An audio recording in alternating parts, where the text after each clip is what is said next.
I'll tell you what, Yvonne. I've got 2 separate water bottles for this podcast because it is 90 degrees out in New York City. Yvonne's got 2. They're both cold for Yvonne. I've only got 1 that's cold because it's in an insulated Yeti that I found on the ground. This guy just whipped out a 3rd drink. I'll tell you, I've adopted Yvonne's philosophy on using his computer, where it's just he brings in as many drinks as humanly possible. I don't know how many trips you make before you start using your computer. I feel like it's probably lot. 5 or 6 trips. The good thing about water bottles is that you can screw the lids so that you can just bundle carry them. That's true. That's pretty awesome. So you get your water done. It depends on how many alcoholic beverages I'm bringing to the table. Today, I'm just bringing the 1 Diplomatico, so it was pretty easy. Man. It was 2 trips. It was water bottles. Then I was like, am I gonna drink tonight? Am I not? Yeah, might as well. Diplomatico. Well, anyways, welcome to the Hungover podcast, episode 153. Today we're going to be discussing an article Yvonne brought to me, or sent to me via text, about alcoholism, or just alcoholic nature and drinking alcohol consumption in America specifically throughout the years, and how it's pretty much increased quite a lot in the past decade, perhaps maybe due to a pandemic, but also due to some other interesting reasons that you may not know about. But you can, of course, watch this podcast on YouTube if you wanted, and you can see how many drinks Yvonne just whipped out. It was amazing. He's got a nice Diplomatico today. I've got just 2 bottles of water. I should have brought an alcoholic drink just for the occasion, the theme. Yes, of course.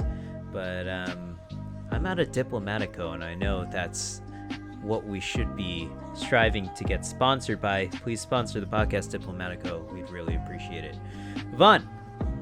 Yes. There's a loud car driving down 2 streets away, probably. But thanks for letting me know. I'll tell you. How was your day, man? How you doing? Man, my day was okay. Working on the new project. It is a little slower building momentum right Very now. nice. If we were Sisyphus, we're pushing that rock, Yes we pushing that rock. We haven't gotten the rock to the top where it rolls back down real quick. That rock is just making its way up. So there's that. I've been running recently. Nice. I've run twice this week. I took today off because I didn't have enough time between coming home and doing the podcast. So tomorrow morning I'm hoping to get run 3 done of the week. That's been pretty great. Other than that, I've been cruising along in Empire of Sin. Empire of Sin, man. Nice.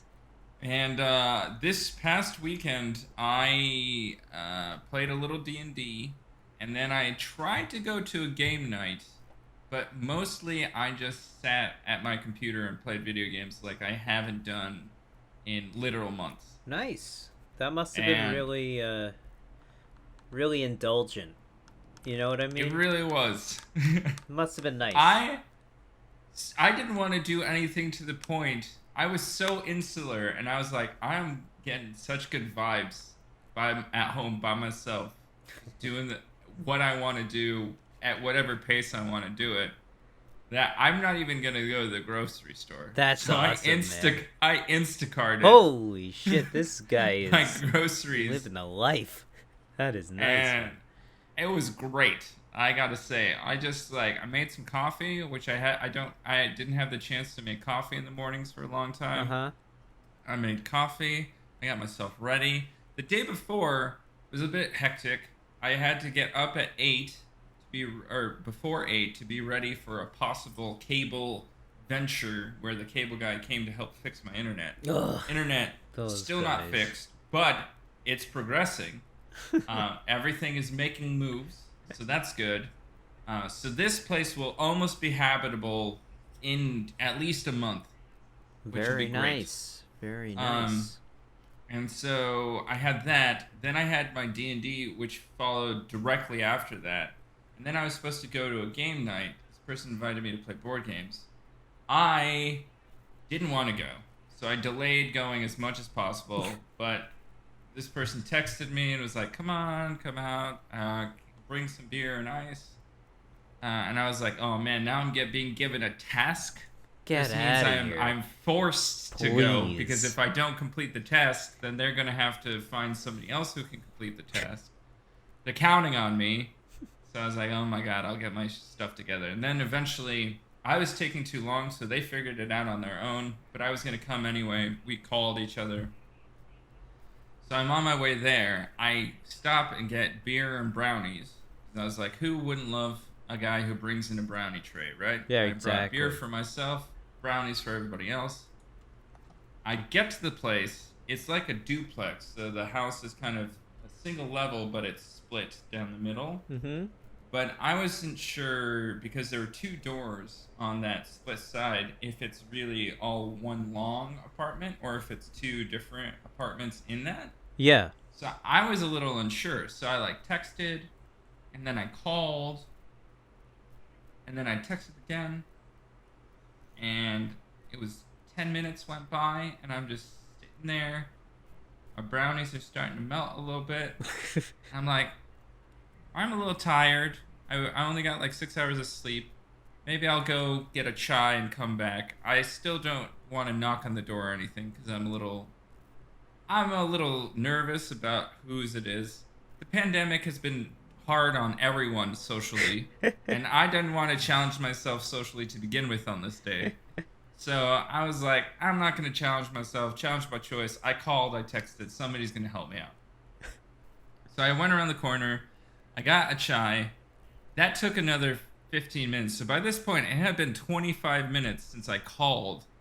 So I was Okay. like, whatever. And then I drove home. And 20 minutes after that, I got two calls. I was like, Wow. oh, That's I. And the person was like, "Oh, I thought you just, come in." I was like, this is not a normal way of functioning. I don't know whose house this is. I'm not in college anymore where I just walk in. walk in the place. That's So hilarious, man. I was really okay. I just went home, played Empire of Sin, watched Gilmore Girls at the same time. It was great. It Classic was so Yvonne Knight. comforting. Classic Bravin Knight. That sounds great, man. I'm glad you had a comforting night. Nothing too crazy. You gotta treat yourself every now and then. I'll tell you. Right. That's really good news. Did you get in And anything then else? yeah, on Monday I watched on Monday up until yesterday, I watched the 7-hour finale episode of Critical Role Campaign 2. Wow. Now that's exciting. It was yeah, it How was 7 hours? That's yeah. amazing. They had and it still felt rushed. Really felt like they could have done 2 episodes. I don't know why they chose to stop that day. Well, It really felt like it could have stretched on to give people a little bit more time. I hmm still feel like more attached to campaign one. The characters were a little bit more. Um, in campaign one, the characters felt a little bit more adult, yeah. so it felt a little bit uh, more real. The stories were more interesting for me. Campaign 2 had some cool moments and some cool enemies, but I never felt as connected to it as I did with Campaign 1. I don't know whether that's because I felt like I all of a sudden discovered it and was able to binge it all at once instead of having to go episode by episode, because by the time I discovered Campaign 1, it was basically, I think, an episode or two away from being the end of the whole campaign. So, like, I was catching up a lot of the time. hmm But uh, yeah, I don't know. It was a different feeling. There was a lot of melancholy at the end, of like, man, this is the end of another campaign. But it felt a little forced melancholy. Like there was one character that I really loved, It was Happy Jester. She was very cute and charismatic and fun. I think the only character whose story I really cared for was Caleb's. And then everybody else felt like they only went 70% of the way of the story that I wanted them to get into. And so it felt like it wasn't really finished by the end of the campaign. But maybe it was for the players, and so they felt that was good enough for them. And now they're maybe going to do campaign 3, maybe not. I don't know. Nothing's been announced. They've only ever done 2 campaigns? Yeah, the campaigns take like 3 years. Yeah, sounds like it. Because they've been around for a while. I thought they've done plenty of campaigns. That's cool. And I think it'll be time for like a series of one-shots, and people will have their chance at being a dungeon master and stuff. So Matt Mercer gets to play a little bit. And then I don't know what'll happen. I think on Thursday they'll start announcing what the next steps are. Mm-hmm. There's supposed to be some like state of the role kind of thing, but we'll see. I think everybody who enjoys Critical Role even slightly would love a campaign 3, but who knows? Matt Mercer has intimated that he wants to have the home game feel again. So maybe they'll roll in other people to be main cast members or things like that. I don't know. That's exciting. That's you gotta switch it up every now and then when you've been around that long, right? Maybe. Yeah, and I don't know. I think everybody loves it, so it'll be tough. Yeah. All right. So, yeah, what did you do this week, Julien? I've been incredibly busy, and I've been trying to get my retro gaming stuff up in order, but I've been working, and I had to take did I have to take last weekend off? I don't know. We're just switching around the schedule a lot, so I'm not getting the proper. I'm really stressed out based off of just the amount of time I'm getting off, or like just the days I'm getting off and what I have to do on those days that I get off, because I don't have a day like you had where you just get to play video. That's just literally all I fucking want right now. You have no idea, dude. Oh my god. But that being said, I am still finding some time to play games because I don't sleep enough, I guess. I set up my Sega Saturn with the mode. I did it on stream. Like, I still make time for this stuff, but I wish I could spend more time doing it, is what I'm saying. But I purchased this, which is called the mode, the multi-optical disc emulator for the Sega Saturn. It also works on the Sega Dreamcast. I purchased it Sega Saturn, and so basically this this mod is you can do it yourself. You just remove the Sega Saturn disk drive and replace it with this and connect it with 2 ribbon cables. And I saw you do it on stream. Yeah, I did it on stream on Monday, and it allows you to play the games via an SD card or an SSD or a SATA drive or a USB drive, so you can download the ROMs of the games and play it on the actual hardware, as opposed to purchasing $500 Sega Saturn actual games, which are way too difficult to obtain. And because those games are really rare, because the Sega Saturn wasn't so popular. But I'm having trouble understanding how the Sega Saturn works and how it saves games. It has some sort of internal RAM that's powered by a battery, just a coin cell battery. It also has the ability to insert a cartridge in the back. It's a very strange system. It's very foreign to me. And so, like, apparently you can just save games on a cartridge that I also purchased. I'm trying to figure out how it works. So I've yet to report back on if I can save games, but I've tested out a couple games. There's something wrong with the audio. It's like low-end audio from these games gives a lot of distortion. Games that I've illegally downloaded, of course. So clearly there's some problem with burning. Allegedly. I think it's just the process in which these games were burnt onto a digital or ripped from the disc. The Sega Saturn files were not necessarily there. It was the 90s, man. There was no like universal format for anything. So I guess Sega just went with some random ass format that they use for these games. So I every now and then I come across a song in the game that just is kind of unbearable to play through. So I have to figure it out. But I've been playing a lot of Japanese RPGs. So I've been playing, these are not necessarily all on Sega Saturn, but I've been playing Breath of Fire, which is on SNES. I got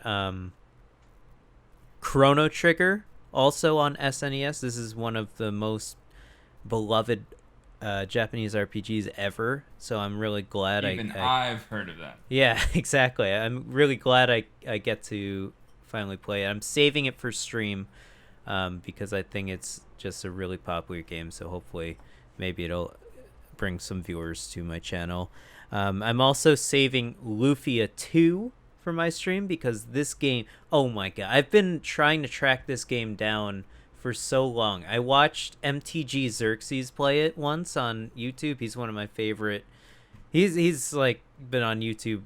He had a YouTube channel like 10 years ago and sort of stopped uploading, but he now does Twitch streams. But I watched him play through like half of this game. He sort of stopped halfway through his playthrough and never uploaded it again about this game. But oh my god, I was so entranced with everything about it's a Japanese RPG, but the music was so cool, the combat was awesome, there's really cool puzzles in it, there's this sort of procedurally generated battle gauntlet that you go through in it, and you can get really great gear from it, so it has a lot of replayability. The story's cool, like everything about this game is just right up my alley. So I've been trying to track it down. It's very hard to get an actual copy, or I mean you could emulate it, obviously, no cost to the user, but I've been trying to, like, it's not on any service that I like. I'm so ready to throw money at this game just to get it. So I bought a fucking SNES, but I didn't want to buy the English SNES cartridge goes for like $200. I'm like, all right, that's far out of my league here. I found a guy who he takes the Japanese cartridges and physically mods them with an English patch to it. So, because you can do that apparently for like a cartridge. That's incredible. It makes sense to me. Or it makes more sense that you would be able to do that than, say, on a CD.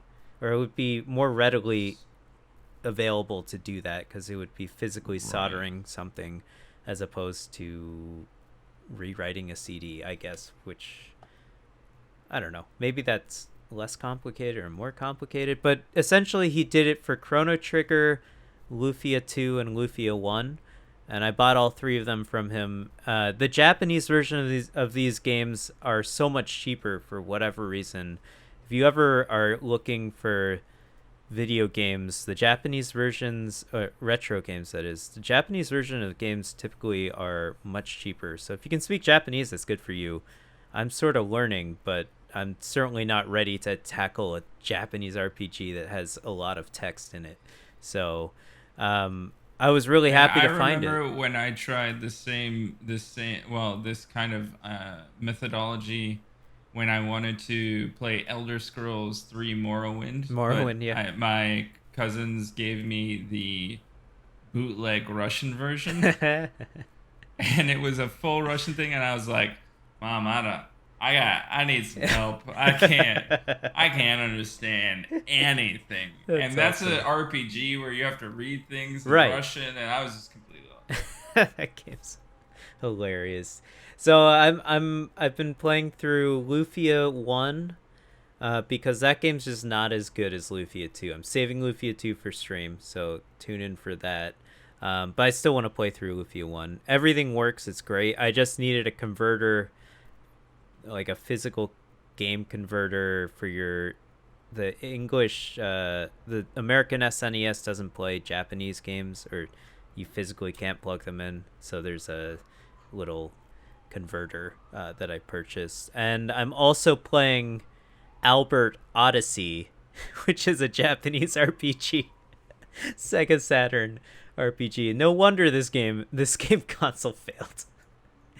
Such games like Albert Odyssey, it's a pretty cool game. All these games are like fucking, the origin story of your Japanese RPGs. Like it's so played out now, but the original ones are so cool. Like the turn-based stuff with the pixel art, that's really nostalgic to me, even though I never played any of them. The first one I played was Golden Sun. So I've just been trying to get more of these games in my under my belt. So I'm finally able to do it. So I'm really excited to play through them. But other than that, I've been listening to a lot of Yo-Yo Ma. I've been doing a lot. I don't know why. I just watched some. Oh, I watched those random, they get celebrities to answer tweets, questions. They got Yo-Yo Ma to do one. I forget the YouTube channel does it. I think it's Wired, maybe. Let's go with that. And they got Yo-Yo Ma to do it, and I previously knew nothing about this man other than he's a cellist, and he is very good at what he does. I mean, I think he's very good. And I did some research on him because I didn't know that he was an American, actually, or now he's an American. And so I did research on him. He apparently learned to play the cello in France. Obviously he's maybe not obviously, he's of Chinese descent. I think he was born in France, if I'm not mistaken, and then his parents moved to America. And then I watched this concert he and his sister did, like way back when he was 6 years old. So I guess this was in the 1950s, I think it was for JFK, if I'm not mistaken. So he played for the president of the United States when he was 6 years old, little Chinese boy, and they were really playing it up. How he's like, this is a French-born Chinese trying to come to America from the Orient. And it's like, this is how we address race in America, I guess. I don't know. And then John Oliver just did a piece on Asian Americans. So I thought of Yo-Yo Ma in that situation. But yeah, he's a really interesting person. Very well educated. He went to Harvard as well. Not that necessarily makes you well educated, but he's very well educated, and I think he has some really interesting things to say when it comes to playing music and the like. So he's a cool guy. Go check him out. Go check out Yo-Yo Ma, everyone. Little known guy. I don't know if you've heard of him. Well, you didn't know anything about him, or you didn't know that he was, like, I feel like I didn't know people just know his name because of it's his cool. Life, but I've listened to his music. Of course.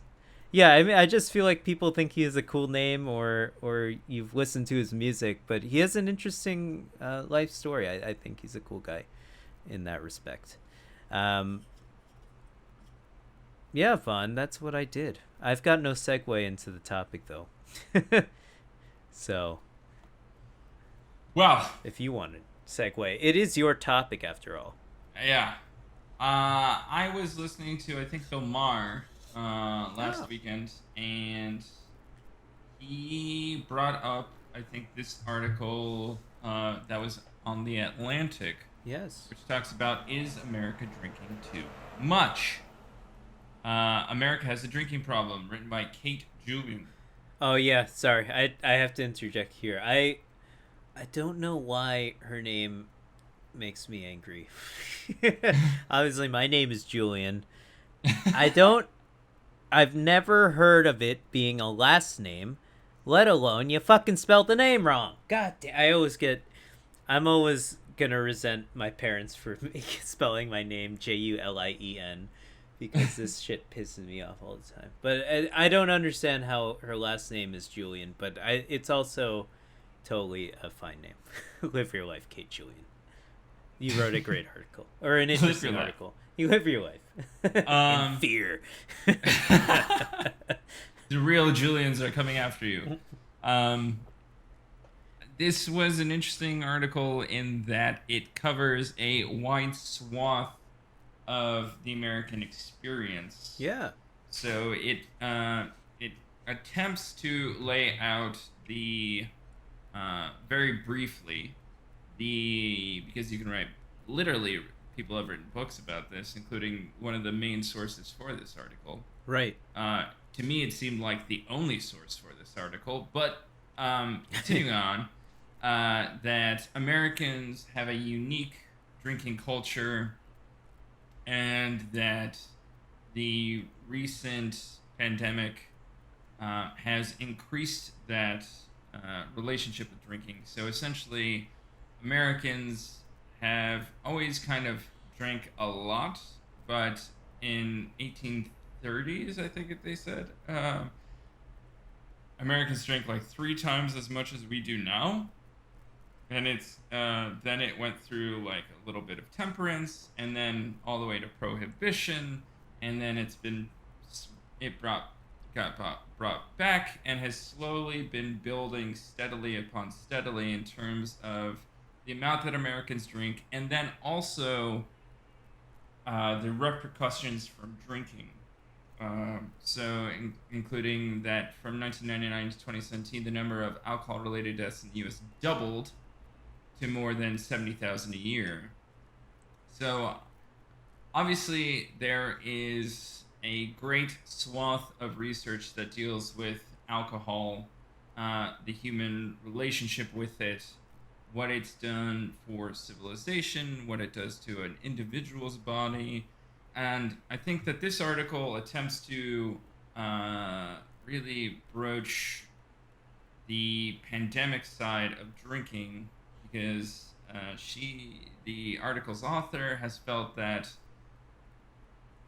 the women in her circle have increased their drinking, and so from that, right, yeah, from that perspective, began to dive deeper into what is America's relationship with alcohol, and then sticks very closely to just the one author, I think, for almost the rest of the article, whose name is Robert Dunbar? No. Slingerland. Yeah, that guy, yeah. Where is he from? He's at the University of British Columbia. He's a professor there, and he studies.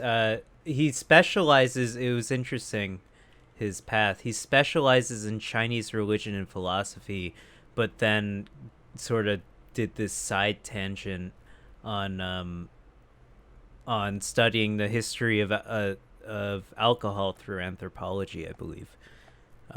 So I thought that, and then even the author of this article says that, well, that's a strange departure. But then I think, oh yeah, basically he was saying that, I mean, alcohol has such a huge relationship to religion as well. So that's how he got tied up in it, I believe.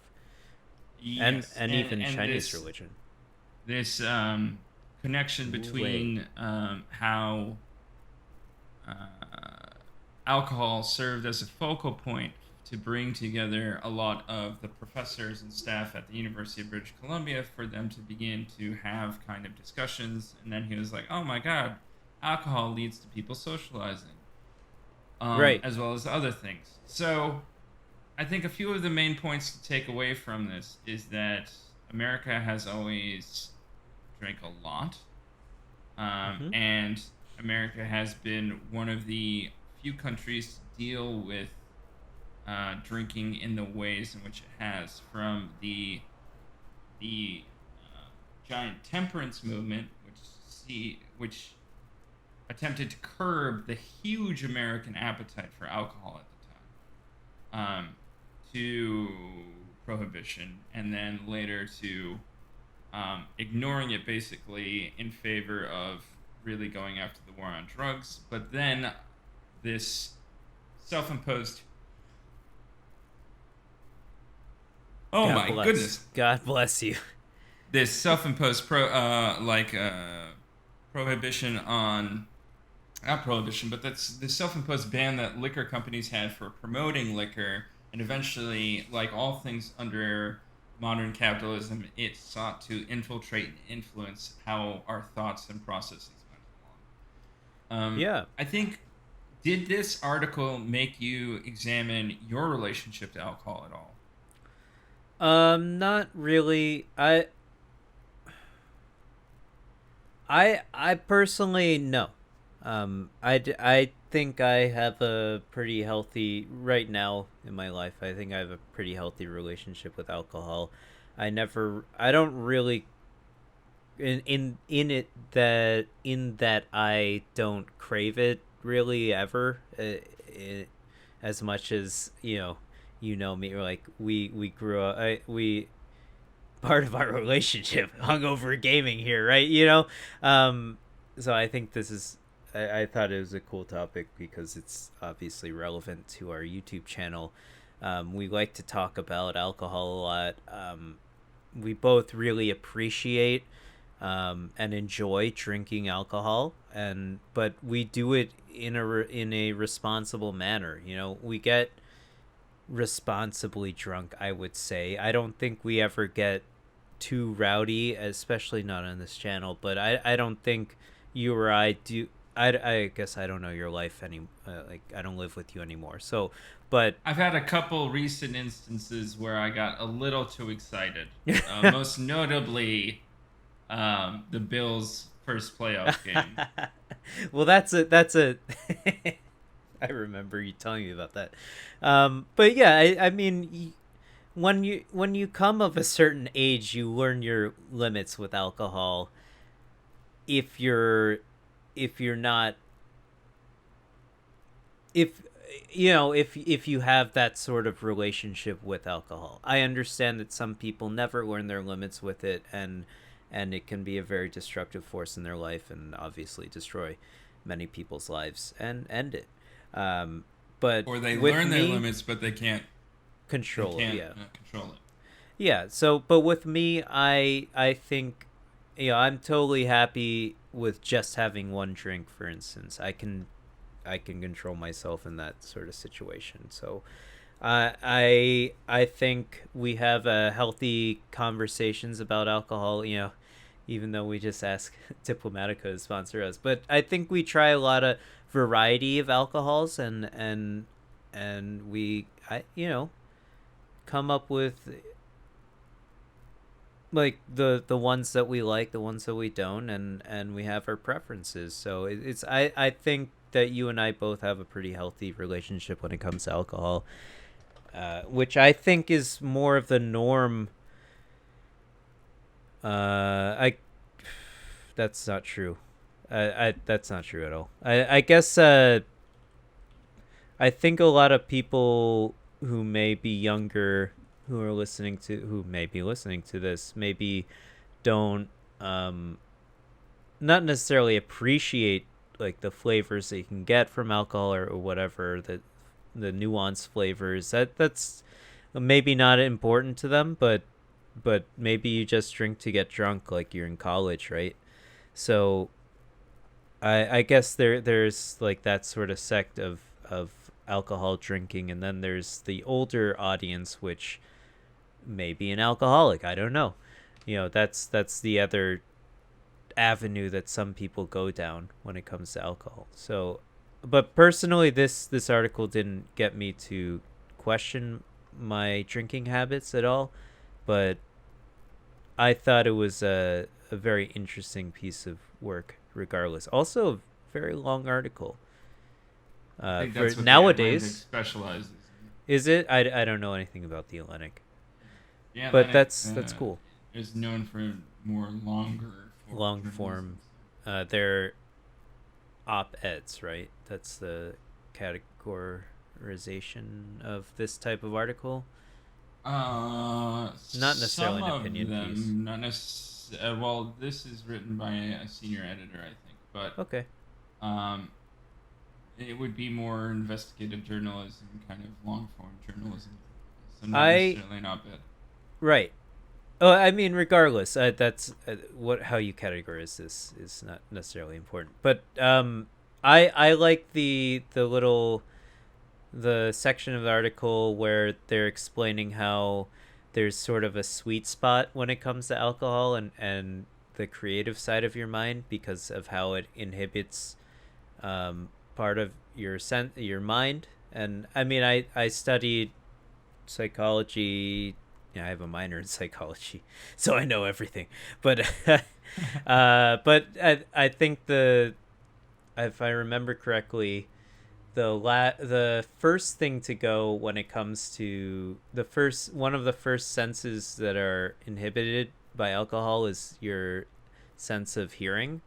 So that would be why bars are always incredibly loud when there's any sort of amount of drunk people there because they can't hear as well. That's why they start yelling. But I also like the little anecdote where I think the professor was explaining how programmers work with alcohol. They had this nice whiskey bar, right? Yeah. And they some programmers would hook themselves up to an IV drip just to keep their buzz going so they could power program Hit through that something. perfect Yeah, code hit level. that perfect level of drunkenness to code perfectly. But I totally agree with it. There's been many studies on how caffeine affects your brain and how alcohol affects your brain, and to a certain extent, they sort of there is a sweet spot for both of them, and they can affect your brain in the same way, to probe that creative aspect of your mind, and I think that's really interesting. That's how we evolved. Um, but yeah, I like that part of the article as well. Um, how about you, Yvonne? In terms of examining my relationship with alcohol, Yeah, or or both, whatever you want to say about the article. I don't know. I mean, there's so much I found interesting about it, or evoke questions about it. But I think for me, I have always had a little bit of question about my relationship with alcohol Mm-hmm. for my entire life. Just it's hard not to. I think when you get drilled from a young age that like alcohol is going to fuck you up, alcohol is going to drinking alcohol when you're in high school is going to lead you to becoming an alcoholic, and then just having uh, like being a Russian, having alcoholism being a prevalent um, disease within that culture. There's a lot of factors, and I am just like I'm a person that discipline is a really important part of my life. Yeah. Start time of the podcast being not one of those parts, but for a lot of my life, discipline is really important, and alcohol being a thing that inhibits discipline, especially alcoholism, makes it something that I get pretty conscious about whether I'm drinking too much or things like that, and sometimes I try to actively cut back on how much I'm imbibing if I've noticed I've gone like 3 weeks, a couple months where I have like a cocktail a night or a beer a night. I'm like, maybe I can cut back, but um, I think for me, what this article was because this article was more contextualized in the civilization part of this discussion of alcohol and the creation of Right. societal. I was more attuned to that argument. And for me, it made me think less about my own relationship with alcohol and more about um, what triggers within society um, affects alcohol intake. So for me, like an article just came out, or a study just came out by Cigna, which is a huge healthcare provider and healthcare network, and they said that Americans have loneliness is becoming almost its own epidemic, right? That people are vastly more lonely now than they were in, I think, 2017 when they conducted the first study. Mm-hmm. And at that point, it was like 3 out of 5 people our generation ish or old, maybe it was seniors, were experiencing feelings of loneliness. And then it Yeah. made me really attempt to examine this idea of loneliness and the separation. And I think what this article briefly touches on in terms of loneliness and isolation and alcohol used to be the societal thing, but now we're all lonely and individual. Um, and I think um, I don't think it fully incorporates. So it's attempting to look at an issue without understanding the scope of that issue that it's looking at. And I think that realistically, we have to start examining the relationship between alcohol and our labor and that divide and the increasing individualness promoted by the type of labor and society that is then structured that comes out of that. So, for instance, um, we are we were increasingly isolated in the pandemic. Those of us who were out of work, like myself, um, didn't have much to do and also didn't interact with society at large. Those of us who were working, a lot of us, a lot of people ended up doing remote work at home, and that's isolated. And then there was a smaller subset, well, maybe not I think as a whole, a smaller subsection of frontline workers, etc., who were forced to work. For instance, the head of the hospital in Houston, he's worked every day since he had Right. worked every day since the pandemic began. But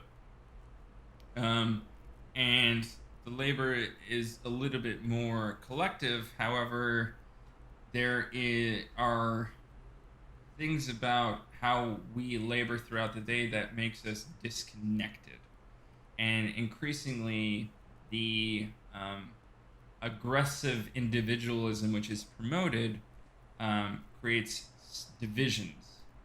I think that level of division making is seen in a lot of it exposes itself in a lot of ways throughout society, from racism to the increased loneliness we feel and the resulting ways of coping with that, for instance, via increase in alcohol.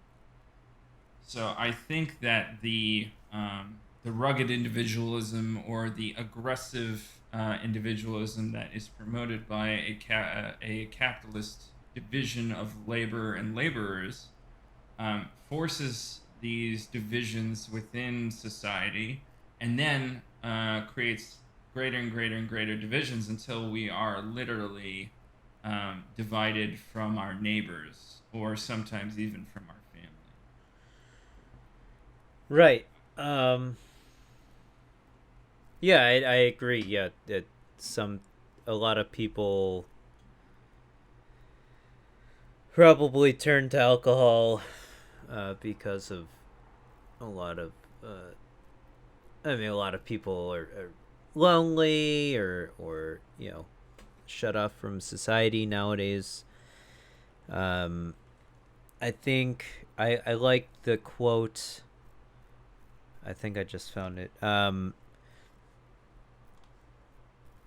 She talked to someone named Michael Sayet. I forget exactly what he does.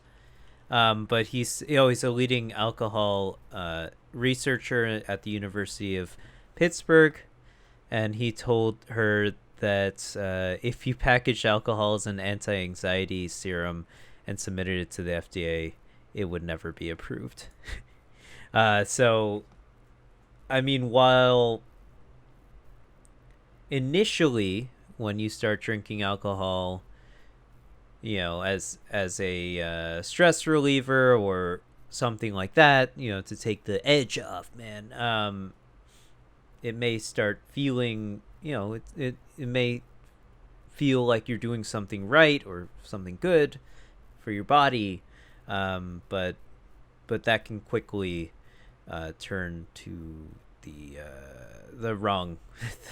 Yeah, that can quickly. That's a slippery slope, right? That's the term. Right, but yeah, and exactly. in this article they're investigating that part of it where alcohol as an answer to anxiety. Yeah.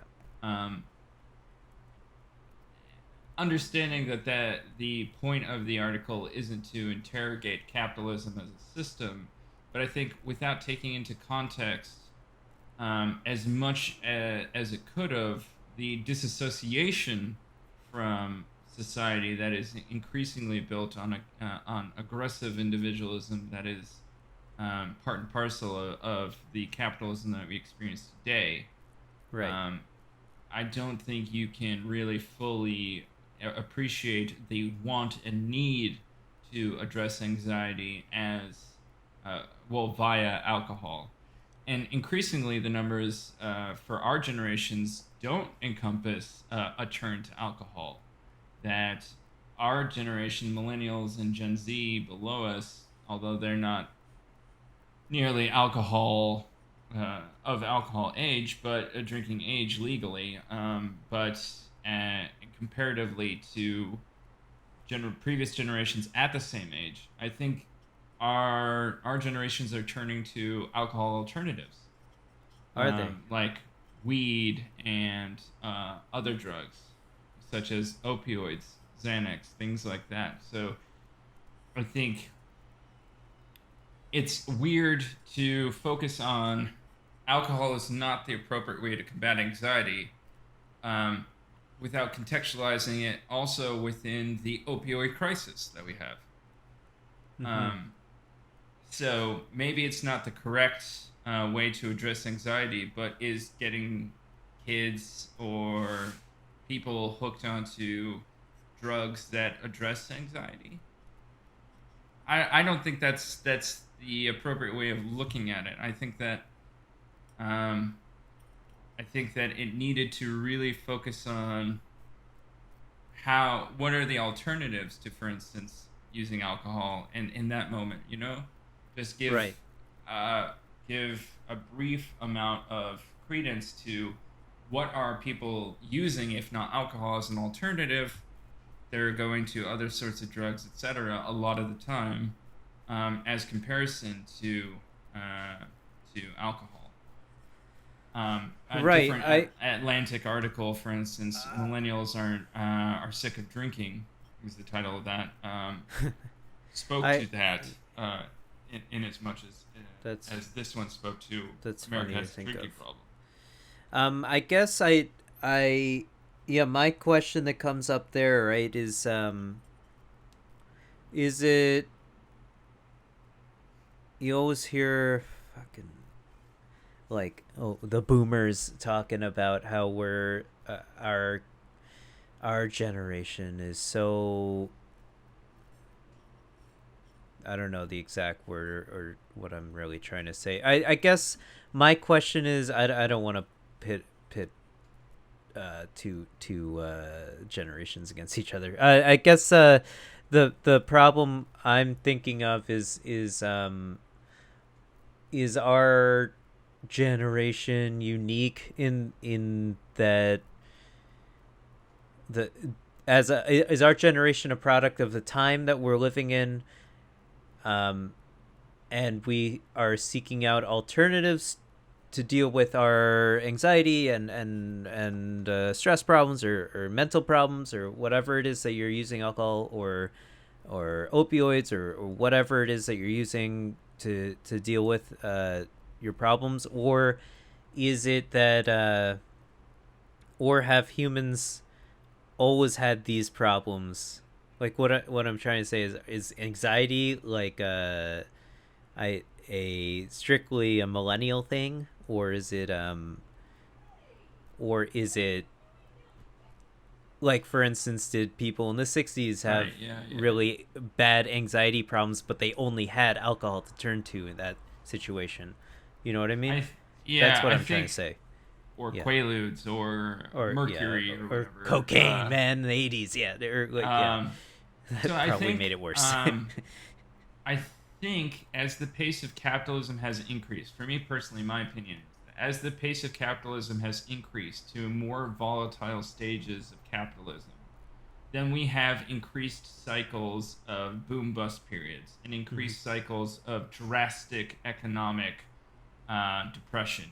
Just look So at I think Bitcoin, right? uh, uh, Bitcoin notwithstanding, I Yeah. think the 2007 2008 economic crisis, the reverberations of that were felt in 2016 Right. with the election of Donald Trump. And I think because of the pace of the media, because of the pace of the news cycle, these kinds of things are forgotten. But the effects that are felt throughout society, even if the economy has stabilized or increased its overall capacity, it's not everyone who is benefiting. And if you look at the Gini index, which is basically an economic indicator that indicates disparity in wealth gaps and life comforts and comfortability, Gini indexes across the board have been essentially going drastically higher, and the differentiation between the highest earners and the lower sections of society have been drastic. Where we just found out through leaks from tax assessors that in like 2018, Elon Musk paid no taxes. Jeff Bezos paid no or almost no taxes 2 years in like a 6 year span between 2007 and 2013, Sick. and other like Warren Buffett and who's the New York guy, Bloomberg, did the same thing. Like Fucking this Bloomberg. overarching strata of high earners pay nothing, and the stress that the lagging economy or a high skilled economy puts on the lower portions of society increase anxiety, increase different internal feelings to the points of extreme polarization that we felt in 2016 all the way up to January 6th of this year. So I think that even though anxiety has, as a lexicon, like as a word, as a vocabulary piece, has been increasingly used, and more data points are being inserted to understand, or it's being used more like, oh my god, I'm so stressed out, to like, I have post traumatic stress disorder, PTSD. Mm-hmm. Like, stress has a lot of uses and connotations, and anxiety also, from I have test anxiety to like my cat is anxious that I'm moving, so I have to give him kitty Xanax. The levels and uses of these words has only increased in recent years, and I think that there's been levels of anxiety for generations, and it's expressed itself in different ways, from race riots, where white groups of white people would attack economically uh, wealthy people of color, like the race riots in Tulsa, right? Mm-hmm. Where there was a level of anxiety that the whites were losing, and black people of that city and that region were prospering. So how do you resolve that anxiety? You attack them. In this case, how do you resolve the anxiety of the poorest section of white society is losing ground? You vote for Trump, or for Bernie Sanders, two sides of the same coin, which is weird, but it's who is going to help address the issues that I have. And that economic anxiety, I think, is leading people to lots of different outcomes that are all negative, either polarization of thoughts and closed-mindedness, addressing their problems with drugs or alcohol, and increasingly so to the point where we think that there's no possible solution, because the camps that we've elected to sit in are all the same. And this article just really, for me, it went to that point where I'm starting to realize that people repeatedly and in very different contexts, not just the political context, are looking at the problems of America and not understanding fully the scope. They're looking through a microscope when they need to be examining the risk board, examining the chessboard as a whole. And I think that this really drew me to the conclusion that it's not, the dots aren't being connected across the board as to what is happening. I see. I mean, I yeah. I guess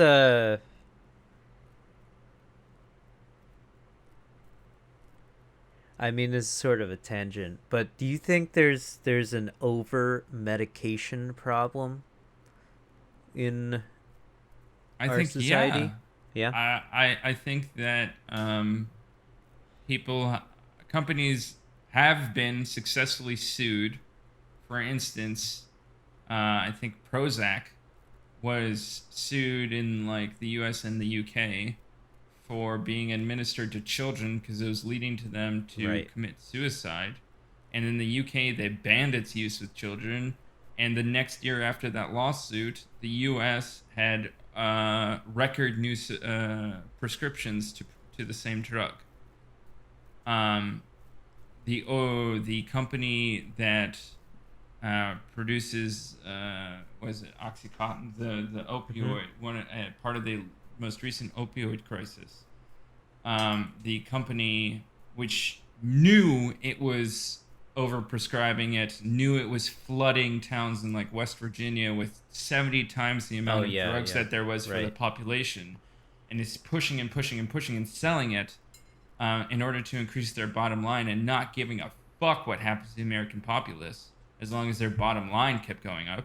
Like, yes, there's obviously overprescription. It's too much money in commercial drugs. And I think there's too much money everywhere. The goal of capitalism is to make $1 over anybody else. Mm-hmm. And it's an amoral system, so it doesn't matter if you buy cocaine for $1, sell for $2, or buy a Goku figurine for $1, sell for $2. Right. It just matters that you can maximize the amount of profit on any given object. So you go from having child laborers working for Nike, one of the largest companies in the world, to having opioids being oversubscribed in the country that should have one of the greatest oversights of medicine and pharmaceuticals in the world, because it's a leader in research and study and manufacture. Yeah. Unbelievable. Yeah, I guess it brings up the whole question about how alcohol is I mean, not specifically, but how American media and upbringing and all these things, and how alcohol is perceived, right? Because plenty of other societies throughout the world, plenty of people drink. Everyone drinks in every society, right? They're very, I don't know, not every society, but like every society around the world, they have some form of alcohol. But it's I mean, when you're brought some up strict with it. Muslim and Yeah, like I religious understand. factions don't have it. Yes. Right, but when you're brought Overwhelmingly, up human with it, societies have it. yeah, when you're brought up with it and you're sort of taught what it's useful for, this article brings up the point where alcohol was useful to many societies going forward, and that's why humans continued to make alcohols. And it was really, I think, the turning point, they said, was the Industrial Revolution, when they started to distill alcohol, when things got really out of hand, because instead of drinking a beer, you were drinking a shot, which is a beer in a much small, the same amount of alcohol in a much smaller volume, right? So things got way too out of hand at that point. Even though obviously some of our favorite drinks are distilled alcohols. Diplomatico. Diplomatico, of course, distilled. Cane sugar. It's delicious. It's just cane sugar, really. But my point is, if you're brought up in a society that just sort of, alcohol is drinking responsibly with food, and it encourages you to be, social and things like that. When you're brought up around that, as opposed to how typically it's taught in America, you're just not allowed to drink alcohol until you're 21, and that's it. And it can lead, and it's like a bad thing to do, if it, that it's sort of, what is the word? It's sort of like the forbidden fruit to a lot of children, and so it becomes, once they get their hands on it, they can't control themselves. So when you bring up a kid around that and shit like that, then I think that's one of the roots to a lot of American drinking problems, is just how our society is structured around alcohol. But that's my opinion on it. But I know it's not really related to what we were saying, but so it is to an extent, going back to the article, but I also think that it's based on the society in which you are, right? So I think you're right in structuring around that, but even blackout drinking is based in the society in which you are. If you go take a look at Malcolm Gladwell's book Talking to Strangers, there is an entire section devoted to drinking and being blackout drunk. And there was a couple of anthropologists who went and to study a people somewhere, and I think it was in South America, but I can't remember right now. I tried to look it up briefly, but they would have parties in which they would get fucking blasted. And in fact, when they came back after a year of doing this anthropological research, they realized how much of the culture that they were studying revolved around drinking. Mm-hmm. And it began to shape the understanding of what the contextualization of like being blackout drunk. There aren't rapes, sexual assaults, violence in that society, but there are in like college societies that have heavily prevalent drinking in the United States. What's the difference?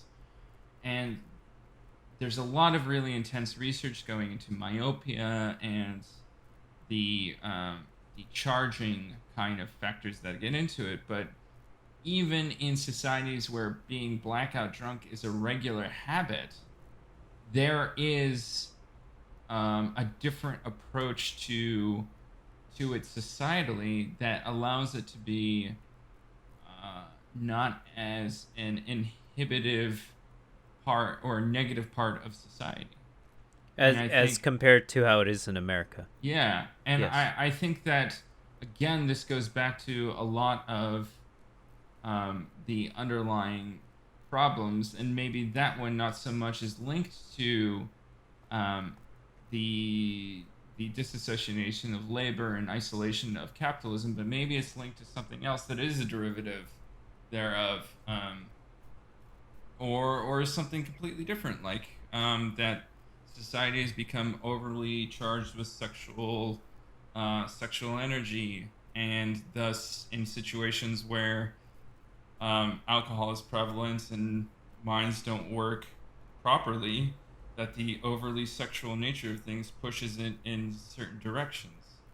Mm-hmm. That's a kind of a difficult topic to broach. I think Malcolm Gladwell does it much better than my ham-handed discussion of it right now, and it isn't giving a blanket pardon for anyone who gets blackout drunk and then commits sexual assault. That's not what I'm saying. I'm saying that there is a need to address the charging factors in addition to the alcoholic consumption. Something that I think that we talked about briefly when we were talking about the hot tub, beach, and pool section of Twitch, right? The increased sexuality and open sexual nature of our society. Right, exactly. Unbelievable. It's a lot to take in, Yvonne. What is the conclusion here? There is none. It's complicated. I think for me, this article does a lot to kind of retool. I think that maybe a lot of people started drinking more during the pandemic, but a lot of people also stopped drinking during the pandemic. Like, I stopped drinking during the pandemic because I was alone and I didn't want to drink alone. Yeah. I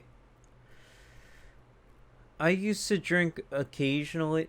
Occasionally. I used to drink alone. The only times I will ever drink alone, especially now, is if I'm like, I have, like we were talking earlier, one of those days where, oh my god, I have nothing to do. This is great. I can play video games and indulge in, and I'll typically, like maybe Nikki's away or something, I've always wanted to watch this movie or something, right?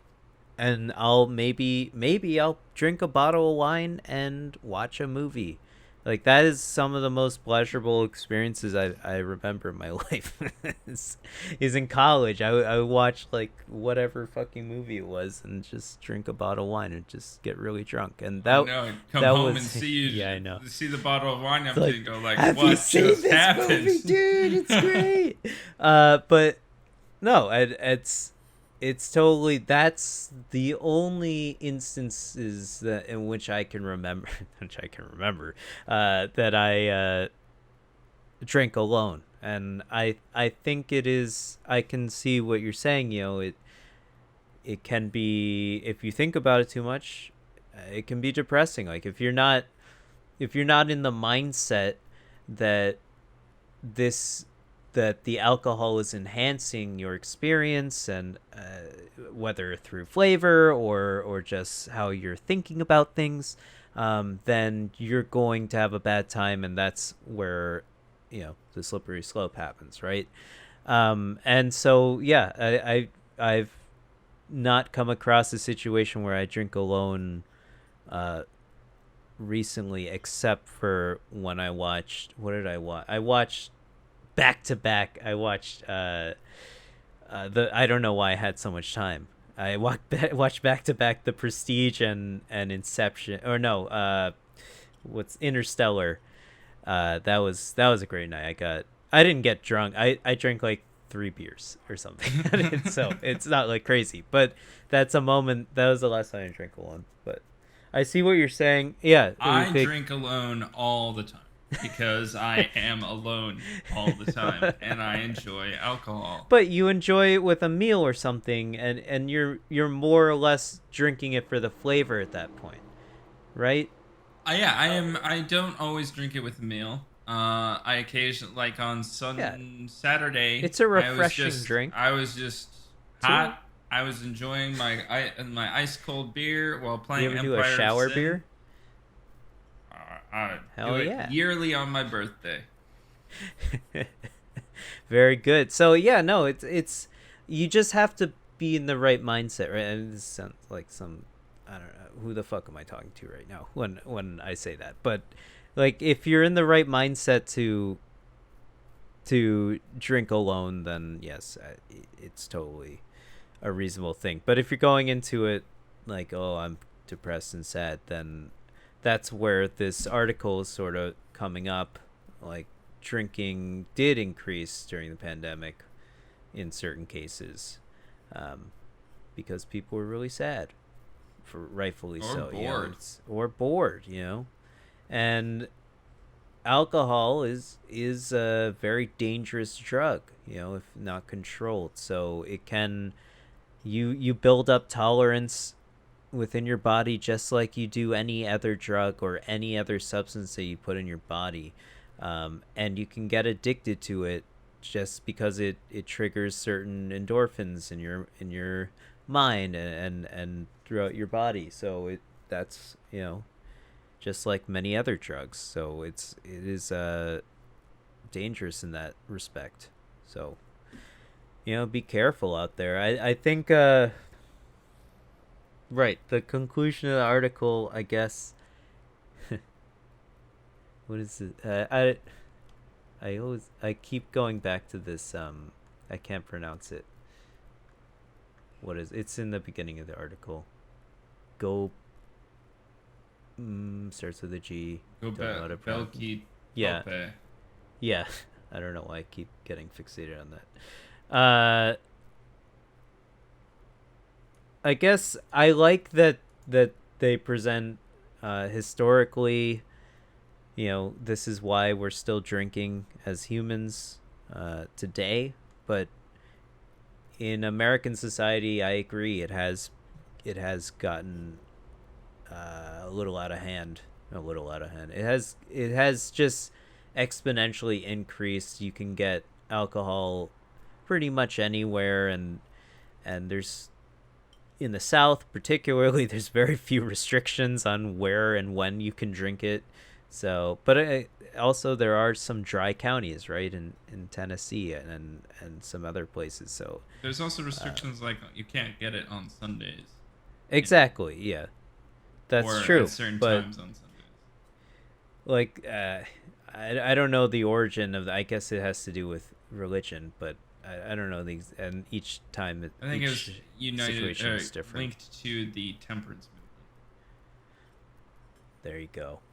Well, I mean, I guess I don't really know exactly the thesis of the article, but it seems like it's trying to bring to light in a very thoroughly researched way why Americans are bring to light the drinking habits of Americans and how it's different from pretty much everywhere else in the world. And it is definitely other very than England different to and drink Russia. here. Even, I mean, I guess I've never been there, so I probably shouldn't make any assumptions. Exactly, but I mean, where did Americans come from? England. That's where we're from. And Russia also. You're American, but you're from Russia. There you go. It's true. That's why we drink this way. That's the conclusion of the podcast, podcast. Everyone. Thank you so much for listening. We've wrapped it up on that great note. Go read the article. It's actually very interesting. Thank you for sending it to me, Yvonne. Again, it's on the Atlantic. It's called "America Has a Drinking Problem." Right? That's the name of the article. That's it. Yeah. A little alcohol can boost creativity and strengthen social ties, but there's nothing moderate or convivial about the way many Americans drink today. That's the by Kate Julien. Subtweet. All right, guys. Thanks so much for tuning in this week. Julien, thanks for discussing my topic. We're going to check out some great E3 videos this weekend. Me during it, you after it. Well, and isn't then it? Maybe we'll discuss. It starts on Sunday. Maybe we can. Maybe I'll be free at that Sunday night. It starts on Sunday and then it goes throughout the week. I think to Thursday. We'll try and get some streams in. I gotta look at it. Yeah. Have a great day, everyone. Goodbye. Bye.